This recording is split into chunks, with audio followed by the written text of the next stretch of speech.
There's a cat over here. There's a cat over there. And the wrong one died. And the wrong one died.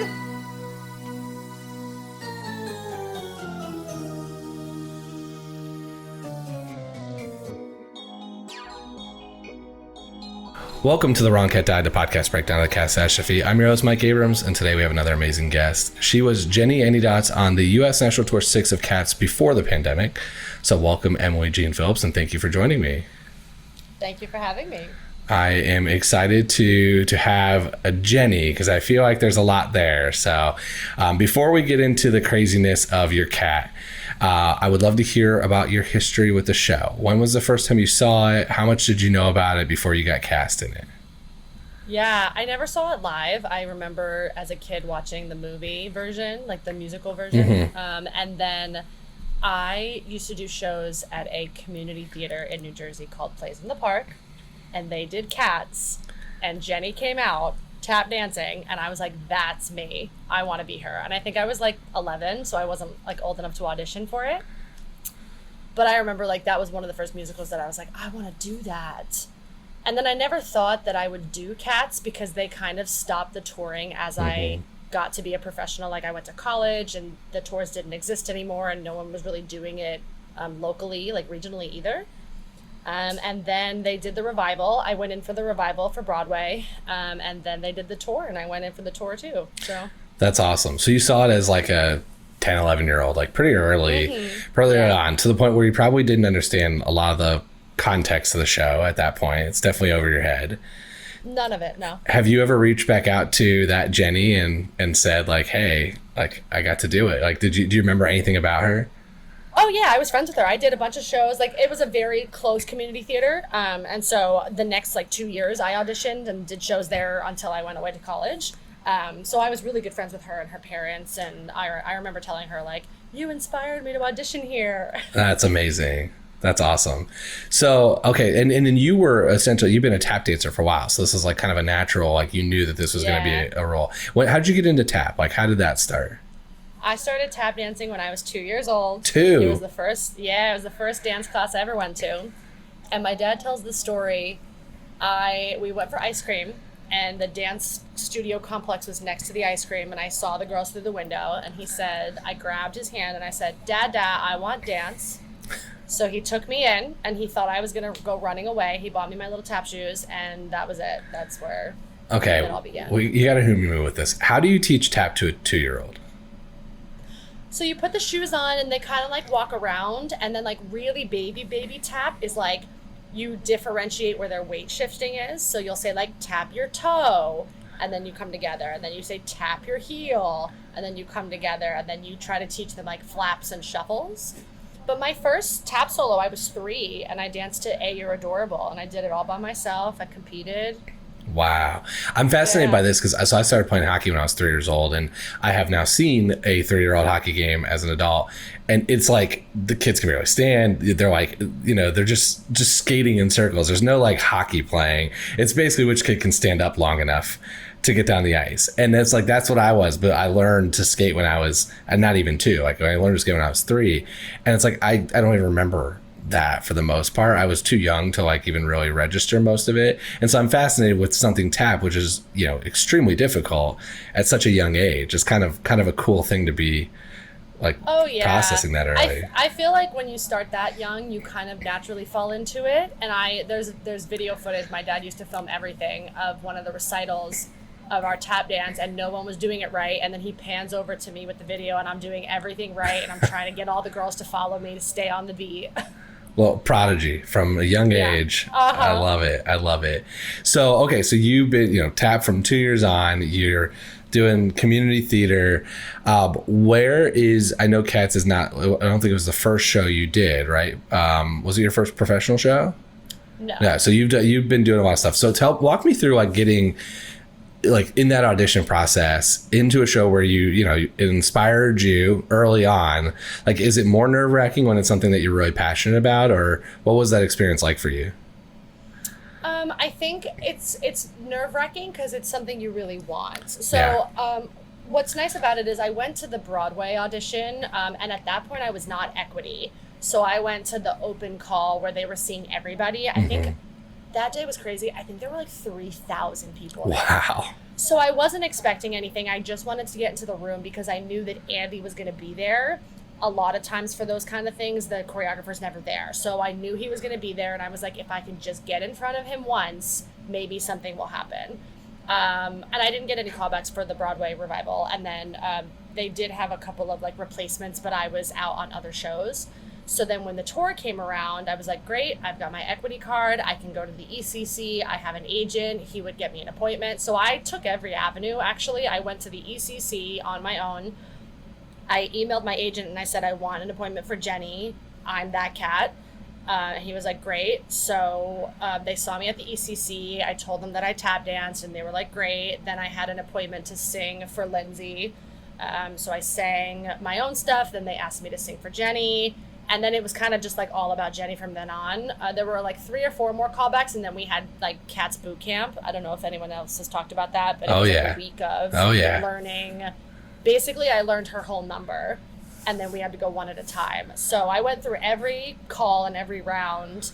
And obviously, like, there's nothing you can really do by the end of that. It's like I did everything, and if I'm the right fit, I'm the right fit. And tour is difficult because you have to fit into who's going to cover and what's your voice part and you know, in terms of traveling that. But my goal always is to get to the end of it, and then it's out of my hands. I can't really do anything about it. So and I was lucky enough to do that, and Andy was great throughout all of Cats Boot Camp. It was a great time. So you get into Cats Boot Camp, and we've talked a lot about this because I think this is the most fascinating part of the show is that like there is somebody going out there and explaining not just the numbers and the dance, but also here's the backstory. Here's your 3 words. Here's like what all this means. So I'd love for you to share as much as you can that you remember from that, because that's what this podcast is about, is we're trying to solve the backstories and the relationships and the rumor mills of all the stuff that's seemingly unanswered until Chrissy Cartwright agrees to talk to me and tells me the answers. Yes, that's correct. I don't think she gave us our 3 words during the auditions, but at rehearsals, she gave us our 3 words, and I was looking for my notebook, but I couldn't find it. I know one of them is obviously like motherly, like she's the motherly figure. There were 2 other words that I don't come to my mind, that I don't remember, but obviously like Jenny's the mother. She's kind of in charge of everybody. She's been around the longest. We actually talked more about how I felt about Grizabella rather than about everybody else. So like my whole through line was how I felt about Grizabella. And Carrie Renee Fuller, were really good friends on the tour, and we had like a really strong moment at the end when I would give her my paw once we've accepted that she's going to go up to the heaviside layer. So that is actually what I thought about more in the rehearsal and performance process, was Jenny and Grizz, rather than like how Jenny acts with the kittens in her number. But yeah, motherly obviously is like the main thing that I remember about when we got our words and she was talking about each character. So tell me about that relationship, because one rumor is that you and Grizabella are sisters. Interesting. That's not something that I had. I think that what we discussed a lot was that Jenny tried to help Grizz out a lot. So like when Grizabella would go off and like fall down the rabbit hole of not being a part of the group, she would come back to Jenny and be like, will you help me? And every time Jenny would give her a chance. And so it's gotten to the point now where she's like, you always fail me. You always ask for a second chance and you never come through. So by the time we get to like present day of the musical happening live on stage, Jenny's just done. Like immediately the first time she comes out, she's like, I'm done. I have no more Interesting. So that's love to give. That is a totally different layer than I think I've ever thought about the show, because my assumption has always been that Grizabella left a long time ago and has not been back. Like she went and was gone, and this is the first time returning. And so you're kind of like, the way you acted this out and played this, part of your backstory essentially was that she came back a lot and always or she tried to. Yeah. And always came to you, and you had to help, and every time it failed. It's like a relapse every year. Yeah. And another thing that I talked about with Chrissy too is like Jenny at this point has been like educating the kittens about how bad Grizz is. So she's super protective. Like the way that we staged when she comes on for Remark, the cat, I like immediately block them. And I'm like, you don't even get to look at her because she'll try to manipulate you or something like that. So I had a really strong sort of like motivational cross to make sure that Grizz got nowhere to the kittens. Because she's bad. You can't engage with her at all. Like, you can't even look at her. Yeah. So what would you say is the relationship? Like, are they just friends that had a falling out? Like, how would you describe that? I feel like Grizz was like the really a lot of the times they describe like Grizabella used to be Victoria, and everybody loves Victoria, and Victoria's like coming of age, and that was Grizz, and then something happened and she just like left, and it was just this like huge thing. And I think Jenny kind of like groomed Grizz, and so she takes credit for how great she was, so then everyone kind of blames her for like what happened of her leaving. Oh, interesting. We've compared the cats to Kardashians multiple times on this podcast. So it's basically you're like the mom here. You're like Kris Jenner here, and you're orchestrating it. But then one falls off the deep end, and it's your fault. Probably, yeah. Okay, I love it. What were other relationships? I mean, obviously with the kittens, it's kind of it feels like the obvious one that you're kind of like the mom and protector. But were there other like what about Old Deuteronomy, Buster Jones, Gus, like some of the older McCavity, like what were you told about relationships with them? Did you think about that when you were performing? Yeah, I feel like it was also connected to like how well we all got on like as a cast. Me and I call her Saint Jellarica, but that's not her real name. Jelly Lorum. Yeah. I called her Saint Jellarica. We had a really hilarious backstory because in our version, we weren't dancing in McCavity, and we weren't dancing as much as the kittens. So we would like reminisce on the back of the set of like what it used to feel like when we used to do those parts of the Jellicle Ball when we were younger kittens. So we had a really strong relationship just throughout the whole thing, like reminiscing about what it felt like to be that part of the Jellicle Ball. And also because we both love Buster Jones and we're like madly in love with Buster Jones, and that was like the class that these cats used to have. And we've got rambunctious kittens now like Mungo Jerry and Rumpleteazer running around causing chaos. I didn't really have much of a relationship to McCavity. I was mostly just back in that protector role of making sure that everybody was safe. And I had like a nice, like strong sort of respect for Doot. And when he would come, I would make sure that the kittens were really prepared to greet him, that kind of thing. But I had a really strong relationship with Jelly Lorum. I kind of like that. You're like the two, I would say almost like sisters, just kind of hanging out, being like, this was back in our day, on the front porch, kind of, complaining about the young kittens. Exactly. I want to talk a little bit about your song, because there are some things, and I feel like it's been loosely answered, over time in this, but I still think there's some strange pieces to it. So tell me about the costume change, like the fact that you shed the big coat midway through. Like, what is that about? I think Jenny's a little theatrical. She likes to be like, well, this was what we used to do and what the old cats used to do. And I think she wants to be perceived as this like really lazy cat that doesn't do anything, when in fact she's kind of orchestrating everything and making sure that everyone's like on top of what they're supposed to be doing. So for the audience perspective, it's really fun to see this like really big cat walking around. What's she gonna do? And then it turns into this like full-on theatrical number, and it's like the second number in the show. So I think it's just her trying to be like, look at how spectacular I am. It could also be too that like, obviously we're fighting for who's gonna go to the Heaviside Lair, and she's like, it's gonna be me this time. Like, I'm sick of helping everybody else. It's gonna be me. Look at how great I am. So okay, so that is I think that's a good point, and we'll get to like the thesis at the end. That's my last question, as always. But do you like, is Jenny she's in the running, like she has to be one of the contenders? So like, does that, like, do you think about that when you're performing? Like, are you trying to play into that, like, I have a shot in the second number, and then Grizz comes back, you're angry at her, and then you accept her? So it's like, how do you walk through those kind of three different moments? Yeah, I feel like I definitely approached the number as like this is my chance to show them that I should be chosen, for sure. I think that as the show goes on, other things happen that maybe get in the way of that. Obviously, like Grizz comes back, and we also hear from other cats. It could be interesting to think about. I don't know that we ever really talked about this as like context for what's happening on stage at that moment, but I don't know if we've heard from these cats before. Like if we've heard from Gus and if we've heard from Bustifer. Because I do know, like, watching Gus from my perspective of Jenny, I was like, oh, you know what? He may be a better candidate than me. So that kind of has shifted my perspective, like, throughout the show line, I guess. But I definitely, when I did the number, I was like, this is my shot to show everybody that I should be picked. So I love that point, because I think it's a question that I've always wondered if it's addressed. You know, we get one ball, you get one example. And so is there discussion when you're going through the story? I know that some tuggers have been told, like, you're not in the running, you're just going to go out there and cause chaos.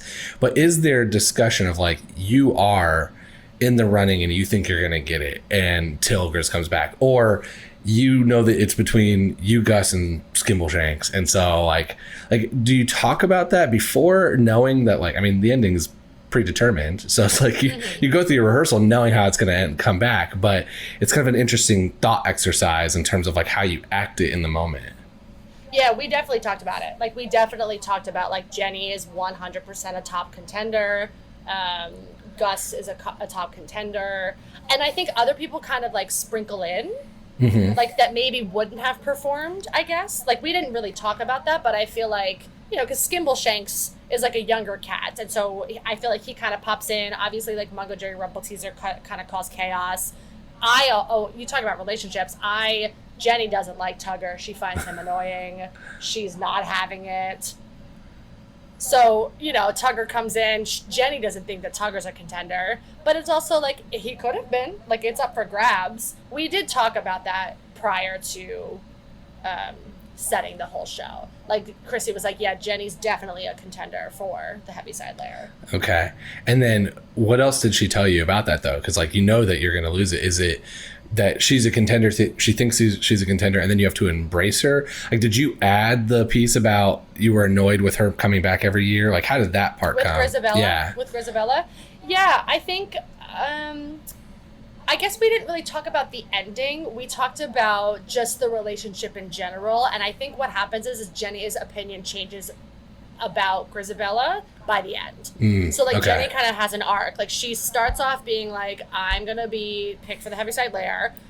Because we also don't know that Grizz was coming back. Yeah, totally. That's the other thing. Yeah. So, like, Jenny went in being like, I'm going to win. It's me and 4 other cats. And then Grizz comes back. And she's like, no. And then, you know, we have Grizabella's whole arc. And then I think Jenny realizes, you know, towards the end, she's got this arc and she accepts and changes and you know, wants her to ascend higher. So one of the questions I was going to ask, I think you kind of answered, which is that Jenny's impressive, not lazy. It's like it's a facade that she's lazy. But I am curious, because one of the things I've thought about, and I know it's been brought up with other Jennys, is that, like, could the tribe function if she leaves, like, with how much she does? So, like, is that ever thought about at all, of like, oh, I gotta be here for all the kittens and everyone else because this group won't survive without me? Or is it the, like, it's my choice, screw you all, I'm going up? I mean, it could, technically Dude chooses and then everybody kind of accepts his choice, and maybe that's the reason that Dude has never picked her. Like I said, like, has Jenny performed before? I don't really know. Like, I don't know. We didn't really talk about, like, has she applied to the Heaviside Layer before this? So no, I agree with you. I think maybe Jenny just, like, wanted to be to show off her talent and be like, you can pick me, but you're probably not going to. But I agree. I think that the tribe would just fall tank, apart. There's no, she's just too much. So I think that this is interesting. I haven't thought about, and I love the way you're thinking about this, which is, do they apply? Like, are you applying as a cat to be for the Heaviside Layer? Like, do you have to put your name in a hat and audition for it, or is it just predetermined, or is it just like whoever jumps out in front? Like, do you think that there's thought to that process? Not from like a Andrew Lloyd Webber standpoint, from the Cats Jellicle standpoint. I think there's like nominations. I think they're like, you know what, this year I think this cat would be a good person to tell us why they think that they deserve to go to the Heaviside Layer. I think there's nominations. Okay, so then how does like a Tugger get through? Like in Mistopheles, like some of the ones that you don't think would be more natural to get picked based on pure age. They just... Well, that's what I mean by, like, I feel like people just, like, randomly jumped in. Okay. Like, they ruined it. So they weren't invited. You've got your list of your few that have applied and been accepted, and then you got a couple that just jump on stage and crash the party. Yeah, like Mungo Jerry and Rumpleteazer would never be contenders. Okay. But they're just causing chaos. I like it. Same thing with McCavity. Like McCavity's trying to like disrupt the process. Yeah, but isn't that kind of like he wants to be a contender, but since he knows he's not, he's just disrupting? Like his nomination was rejected, basically. Probably, yeah. So who got nominated, who got rejected? And then jumped in? I think, oh my God, okay. Who's first? Nobody's first. I'm first, because they do the thing. Okay, so Jenny's nominated. Tugger's not nominated. Mungo Jerry Rumpleteazer not nominated. Buster for Jones nominated. Yep. I think then it's Victoria, right? It's like her dance number. Yeah, she's a baby though. I don't think she would be nominated. She's hard to even argue if that is a performance. I mean, it's dance. I guess everything else is singing and it's dance, so it's probably still a performance. Yeah. I would say McCavity tries to get in there, and the girls, Demeter and Bomb, sort of sing about McCavity, but I feel like that's just giving us some context as to like what McCavity does for the group, or like what McCavity does to the group. I think Gus and Skimbleshanks were nominated. Both of them were nominated. Who's after that? I forget. Mistopheles. Oh, Mistopheles just... Oh, you know what, though? It's a really big presentation, so I wonder if Misto was nominated this year. First year nominated. Maybe. What about someone like a Monkish Rap who doesn't even get to perform? Yeah, there was a lot of a discussion about the relationship between Dude and Monk, and that Deuteronomy is grooming Monkey Strap to become like a Deuteronomy.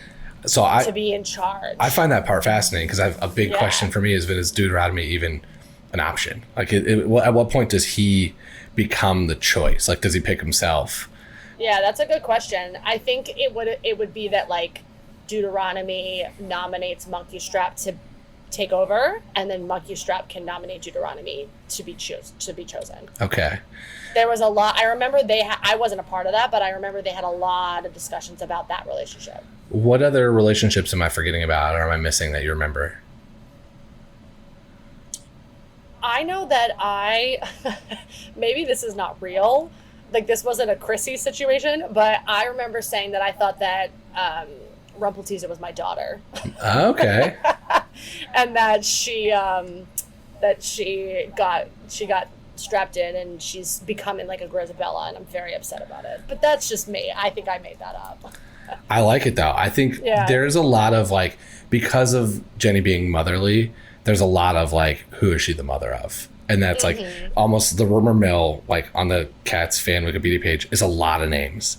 It's like you could be mom of pretty much everybody because they don't really know. So I like the Rumpleteazer, and it's not just to be your mother. It's like you're straightening her out. Yeah, don't go down that path. We don't need another Grizabella. Okay. We'll be right back after this short break. I want to slightly change gears because I want to hear, I know being on tour, I think it's a different experience. You get to like go city to city. How did you, like, I'm sure you had people that showed up to come see you, friends and family on the road. How do you explain Cats to someone who's not seen it, of like what they're going to see? Or do you just be like, hey, I'm going to be early on and tapping and just watch that and then enjoy? Most of the people that I know Cats. Okay. So I don't really have to explain anything about it. I think like one person came and I was like, hey, it's a super visual, beautiful dance experience. There is kind of a storyline. We come into the audience.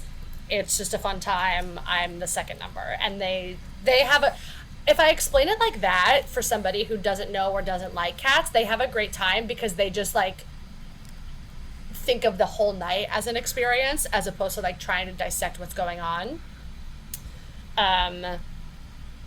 But I say 99% of the people that came to see me in it knew exactly everything about it. I think that's fascinating because it is such people either are, I guess if you're theater or dance, you're going to know it. And if you're not, you're probably not. But I feel like maybe it's just the world I live in that majority of people I talk to are like, yeah, I know what it is. I knew the movie in 2019 was really good. It was terrible, but not a lot else. And so I have to fill in a lot of blanks.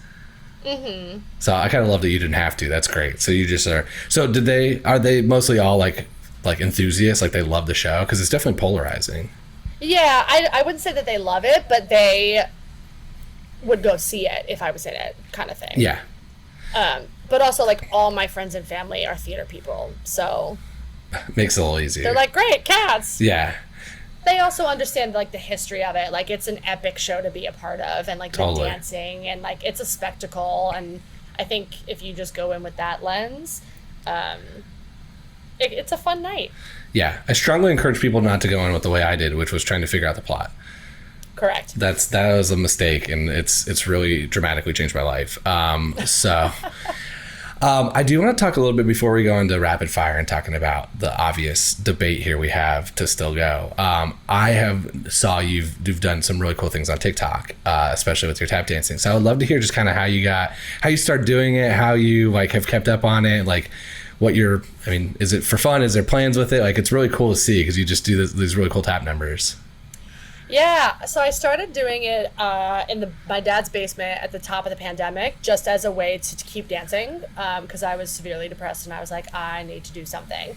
I also was like a little judgmental of TikTok in 2020. Yeah. What's funny is like if we did TikTok on that tour, we would have been viral. Like we were ridiculous backstage, like funny and hilarious in our cat outfits, but it was still kind of new. It wasn't what it is right now. So I started doing that in my basement, and I would just kind of tap dance to the popular music that everybody was dancing to. So everyone was doing the dance trends, and I would make them tap trends. And then I did, you know what? Oh, this is ridiculous. Do you remember the Muni Legally Blonde that was going around? All right, so everyone was posting that, and I was like, what if I made Legally Blonde a tap musical? So I took his choreography and just made it tap, and it kind of blew up. And then I just started going down the rabbit hole of every musical being like, what if Come From Away was a tap musical? What if Dear Evan Hansen was a tap musical? What if Wicked was a tap musical? Which is fun because you don't really get to dance to any of that, like tap dance to any of that music. And it's like, the music's fire to tap dance to. So that's kind of like what happened. And then, which is really nice as a content creator, all I did was be like, what musical should I do next? And I had hundreds of musicals. Yeah. And then I just pick a minute of a song, come up with it in my living room, and then I go film it. That is awesome. So yeah, I mean, and you get the comments, people just giving you recommendations, and yeah, it's so interesting that it wasn't quite what it is now at the time of yours, but even the new touring cast, they did a lot of stuff with it because Cats is like backstage, it's just built for it because you're dancing, you're in these, like you could do transitions from not in costume to in costume. It's just like really visual, and it's like it's great content. So you just need to you need to like put your costume back on. You got to find it. Well, I started to put up like our old backstage videos, which like aren't as funny, but people were liking them. And that's the thing with TikTok too, is like once you hit a niche of people, like people would just constantly ask for my Cats content from the tour. Yeah. So I just took like my Instagram videos and put them on TikTok. That's awesome. That's so fun. What's the one you haven't done that you're like really wanting to do next? Oh, like musicals? Yeah. Which tap music are you making next? Well, I've sort of shifted because there was a choreographer on Instagram that was doing the Fairly Odd Parents. So I made that a tap musical. So now I'm like, television. So I just did Sex and the City and Game of Thrones. Okay. So I might play around with like television intros because that's fun. So Fresh Prince, that's got to count. Oh, that's a good one. I didn't write that down. Oh, that's a good one. I was thinking like The Office or Friends. Friends, yeah. Trying to think what has. Fresh Prince is a good Fresh one. Prince. What other of the iconic songs like Cheers? Yeah, I was gonna say. Fun fact, I did Elf, the national tour of Elf with George Wendt, and he just wished me a happy birthday. Ah, nice. Very nice. Yeah. God, now I'm going to be thinking about what other TV shows, because sitcom TV is like my favorite genre, which is why I struggle with this musical so much, because I like a very tidy story that a sitcom gives me, and Cats is the exact opposite. And so Correct. I watch a lot of Friends and Fresh Prince and all those, like The Office and Big Bang. And Yeah. The Succession, that intro music is that good? very, very well. It's like one of the only ones people don't skip. Okay. So that would be one to look into. But I don't know, it's kind of slow, so it might be really tough for Tap. You'll figure it out. I mean, I did Game of Thrones, so Yeah, that'll be one. we'll figure it out. You're the pro. Somebody asked me to do Les Mis, and I was like, oh god. Yeah, that's tough. Okay, let's do some rapid fire. If you were any other cat besides Jenny, if you could play it one day, forget if you are male, female, capable, non-capable, just if you could do one track one time, who would you want to do? I think I would want to be Bomb. Want to be Bomb? Ballerina. Okay. Why? Just sing the cavity and... Yeah, sing McCavity, and she's got some fierce dancing. Yeah, totally. Yeah. Okay. Who are your favorite and least favorite cats? Forget the actors and actresses that played them. Just character by personality type. Okay, favorite is Skimble, Misto. I do like McCavity. Doot and Bustfur. I don't like... It's not that I don't like them. I like those other cats better. Okay. Is this from Emily's perspective or Jenny's perspective? So I think either. I kind of think it's Okay. more fun when it's Emily's perspective, not Jenny's perspective. Because I think Jenny's is it's kind of written for you. I like to know which that's one true. you don't like. Which one bothers you as a person? As a person? I don't know that they bother me. I think I'm looking at it as Mungo, Jerry, Rumpleteazer, that number is wild. I could never do that number. Yeah, it's crazy. Yeah, I think my favorites are, what did I say? Misto, McCavity. I do like Bomb and Demeter. I like them too. I think that they're sassy cats. You've named half the cats about that you I like. I'm not letting you off the hook. You got to give me You're one. not letting me off the hook? Nope. Well, I feel bad saying I don't like, I guess maybe it's the kittens. Okay. My answer's always been Peter. Okay. I just think I feel bad for the Gus, it's the Bus Gus track, so I feel bad for them. But Peter's worthless. They could have named him anything else. That's true. Yeah, Right. you're right about that. Okay, so you're gonna as Jenny, you protected them so much that you're just as Emily, I'm done. I'm over it. I'm here for it. I have no further questions on that. What's your favorite song from the show? The first one that popped in my head was Skimbleshanks, but I think it's just because it's so much fun to do. We're just running around the whole time. Yeah. So I'll say Skimbleshanks. Okay. And then if one cat was going to become a TikTok influencer, not maybe we can say Tap, but just in general, which cat do you think would be? And I think there's a couple answers to this now. If a cat was going to be a TikTok influencer? Yeah. Which cat character would become an influencer? I mean, my first thought is Mungo Jerry, Rumpleteazer. Oh, that's interesting. So I haven't thought about them as First much. thought. Okay, so what is their content? For sure. Just dance. They're just gonna be dancing all the time. They're going to be dancing. They're going to be making stupid, funny videos of pranking the cats. They would just cause chaos. And it would be hilarious. Those really funny, stupid videos of people causing chaos. I love it. Okay. sure. I love it because that's not been an answer I've heard yet. And I've asked this now a couple of times. Absolutely. So I still think the ones that I've always thought of right away were Victoria is just doing dances. Yeah. I think Tugger is doing dances. Mm-hmm. I think Mistopheles is doing dances. Yeah. Then I think you've got Bus for Jones as a cooking show. That, yeah, for sure. Niche Have you seen cooking channel. The cooking shows in the forest. Have you seen those? No. Where they cook. Oh my God, that's a rabbit hole. It's men cooking in the forest. I have not. No. Yeah. Oh wow. Okay. No, Yeah. my algorithm hasn't hit me with that yet. So I need to. I'll start. It's probably listening to us, so I'll probably start curating content. No, I feel like he's gonna. Yeah, he's too high end to do it in the forest though. He's cooking in like some high end kitchen. Oh yeah, absolutely. Well, I love it. Okay, $1 million question. I have debated at length that I don't think Grizabella is the right Jellicle choice. So I want to hear you, Emily. Where do you fall on this? Are you picking Grizabella if you're old Deuteronomy? If not, who are you picking and why? Okay, so as Emily, I feel like maybe you could look at it in the context of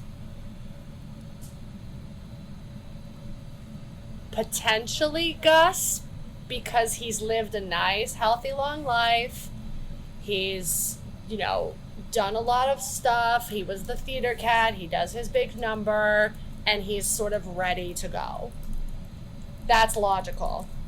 Okay. I think also potentially it could be Misto because he saves Deuteronomy. Oh, so rewarding. And so, correct. So he gets rewarded for saving him. So that's an Emily perspective. I think for a Jenny perspective, maybe Grizabella is the right person because Jenny, on my end, had that big arc of accepting her after everything that she's done, after everything Grizz has done to Jenny, and like Jenny's tried to help her. But I think if it wasn't Grizabella, maybe Mistopheles or Gus. Okay, so the follow-up question to this is, how do you think old Deuteronomy makes his decision? Like, is there a criteria that's the same every year? Is it different every year? What was this year's? Different every year. Okay, so what's this year's criteria? Redemption? Yeah, maybe redemption. So this is the part that I struggle with on this whole debate. Although there's a lot of parts I struggle with on this debate, let's be honest. But what is his criteria before she comes back? Because like the whole point of this is you don't know she's coming back. Right. So what is his, like, how is he making a decision if she doesn't show up? So I think, based on sort of what we were going on with cats being nominated, if we look at it based on like Jenny, Bustifer, Gus, Skimbleshanks, like in our version, Skimbleshanks is an older cat. We also me and Skimble had more of a relationship. Everybody called us mom and dad. So we were kind of like the parents of the group. So I feel like it was a lot of the elder cats that were nominated. So maybe you can look at it as like, have they fulfilled what they were meant to do for this Jellicle tribe? Have they, earned their status of being these like elderly cats and have like served their purpose and now they're ready to go? I think you can look at it like that.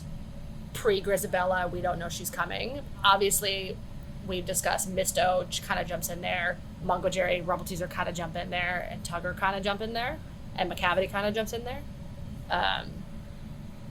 That's my perspective. I think it's interesting though because like the nomination, like it feels very singing show, like singing competition, which means that there isn't really a criteria. It's just like who performs best, and in that case, then you could argue memory, but like there's a plenty of other choices that are like impressive throughout the whole thing.